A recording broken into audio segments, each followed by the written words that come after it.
متاع بے بہا ہے درد و سوز آرزو مندی، مقام بندگی دے کر نالوں شان خداوندی۔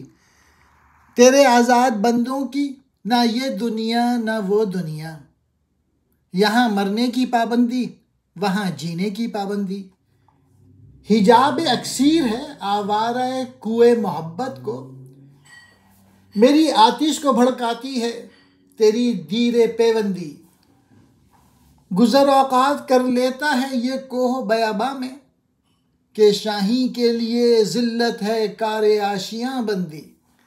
پہلے شعر میں اقبال کہہ رہے ہیں عشق میں محبوب کی آرزو اور سوز و درد نہایت بیش قیمت سرمایہ ہے۔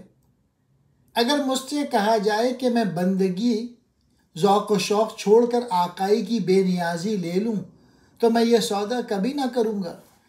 گویا ایسا سرمایہ چھوڑ کر آقا کی سی بے نیازی اختیار کرنا عاشق کی شان کے خلاف ہے۔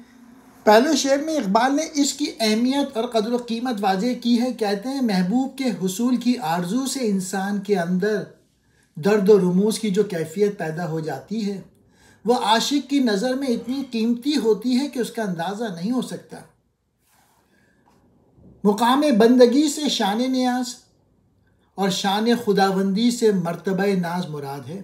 اقبال یہ بتانا چاہتے ہیں کہ مرتبہ نیاز مرتبہ ناز سے زیادہ دلکش ہوتا ہے۔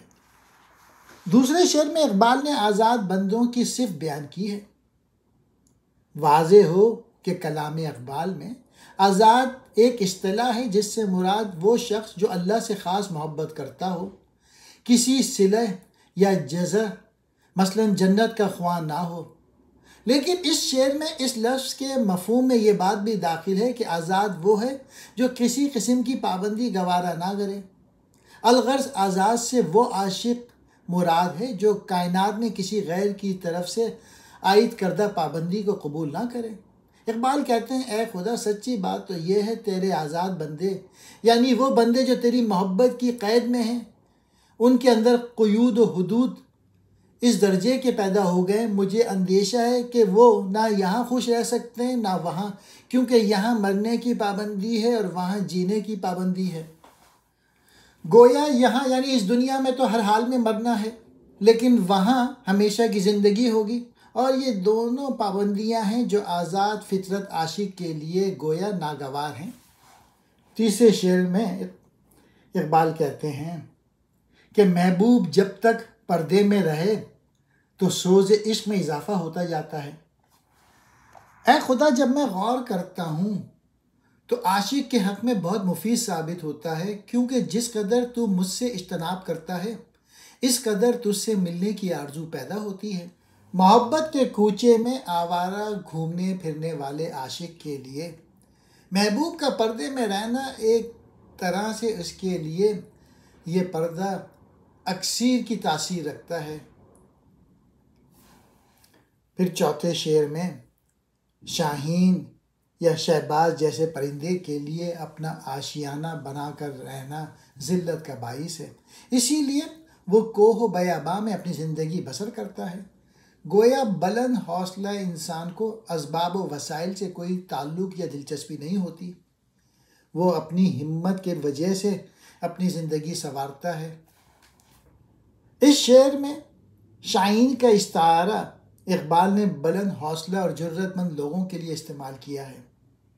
جس طرح شاہین اپنا گھونسلے بنانے کو ذلت تصور کرتا ہے، اس کے برعکس وہ آزادانہ پرواز کے ساتھ پہاڑوں اور جنگلوں میں بسیرا کرتا ہے۔ اس طرح جو آزاد مرد ہوتے ہیں انہیں بھی کسی خاص مکان کی ضرورت نہیں ہوتی، وہ ہر وقت جد و جہد کے ذریعے اپنا مستقبل سنوارتے ہیں۔ متاع کہتے ہیں سامان کو، بے بہا یعنی ایسی قیمت جو ادا نہ ہو سکے، مقام بندگی اطاعت کا مقام، شان خداوندی اللہ کی شان کے مقابل، آزاد بندوں جو ہر طرح بلند نظر ہوں۔ حجاب پردے کو کہتے ہیں، اکثیر بہترین دوا، آوارہ کوئے محبت، محبت کے کوچے میں پھرنے والا۔ دیر پیوندی دیر سے ملنے والا، گزر اوقات گزارا کرنا، کوہ و بیاباں پہاڑوں جنگلوں میں، شاہی باز کو کہتے ہیں، ذلت بے عزتی، کار آشیاں بندی گھونسلہ بنانا،